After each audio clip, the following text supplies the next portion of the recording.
श्रीराम समर्थ. सद्गुरू श्री ब्रह्मचैतन्य गोंदवलेकर महाराज यांचं प्रवचन. 21 ऑगस्ट. सुख स्वतःवरच अवलंबून आहे. सुखाचा उगम आपल्यातच आहे. ते जगाकडून मिळत नसते. मनुष्य जगाकडून सुख मिळविण्याचा प्रयत्न करतो, पण ते त्याला मिळत नाही. याचे कारण असे की सुख बाहेरून मिळवायचे नसून स्वतःकडून मिळवायचे असते. आपण आहो तिथपर्यंत जग आहे, अशा अर्थाची म्हण आहे. जगाचे अस्तित्व आपल्या अस्तित्वावर अवलंबून असते. समजा आपल्या घरात विजेचे दिवे आहेत. ते बटन दाबल्याबरोबर लागतात.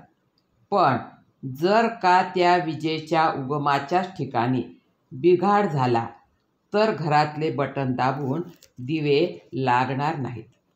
फार काय, पण घरातील दिव्याची दुरुस्ती करण्याचा प्रयत्न केला तरी मूळ ठिकाणाच्या बिघाडीची दुरुस्ती होईपर्यंत काही उपयोग होत नाही.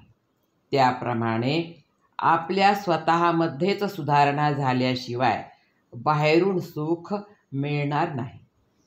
समुद्र सर्व पृथ्वीच्या पाठीवर दूरवर पसरलेला आहे.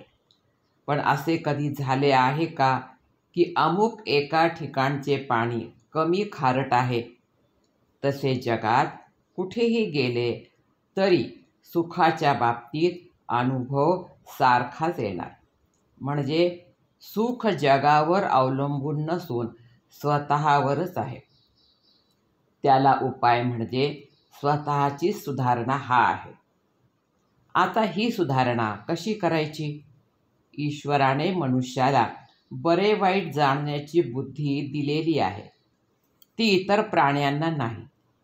त्या बुद्धीचा पुरेपूर उपयोग करून आपण वाईट गोष्टी करण्याचे टाळावे आणि चांगल्या गोष्टी करण्याचा प्रयत्न करावा.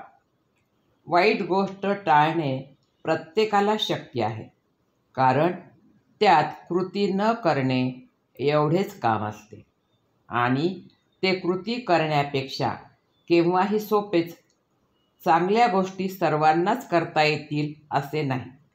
सारांश, सुखी होण्याचा मार्ग म्हणजे वाईट गोष्टी करण्याचे विचाराने टाळावे आणि चांगल्या गोष्टी शक्यतानुसार करीत राहाव्या. आणि हे सर्व करताना सर्व काळ भगवंताचे चिंतन करावे. असे केल्यानेच सुख मिळेल. जगाकडून सुख मिळेल ही कल्पनाच चुकीची आहे.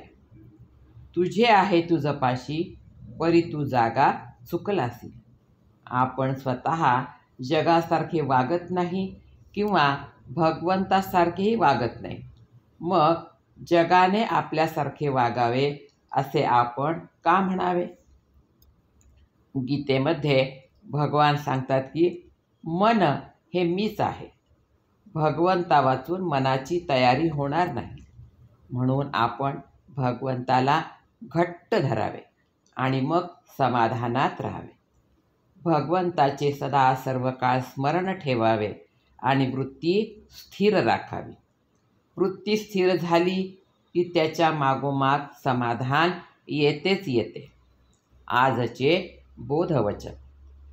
आपल्याला हव्या त्या गोष्टी देण्यामध्ये भगवंताची खरी कृपा नसून असेल त्या परिस्थितीमध्ये आपले समाधान टिकणे ही त्याची खरी कृपा होय. जानकी जीवन स्मरण. जय जय राम. श्रीराम समर्थ.